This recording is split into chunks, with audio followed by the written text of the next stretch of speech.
Sasa hivi Wachina wameanzisha marathon ambazo zinahusisha binadamu, pia zinahusisha roboti. Makampuni na watu mbalimbali walileta roboti wao kwa ajili ya kushiriki. So, roboti anaitwa Lighting kutoka katika kampuni ya Hana. Roboti huyo amevunja rekodi ya binadamu na kuweka rekodi mpya ya kuweza kukimbia kilomita 21 kwa muda mfupi zaidi, ikiwa ni takriban dakika 50 na sekunde 26 tu.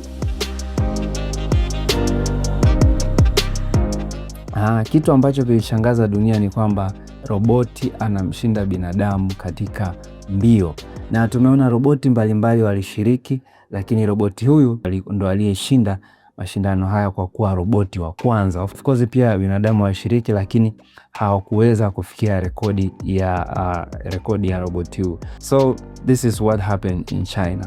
Let's check out.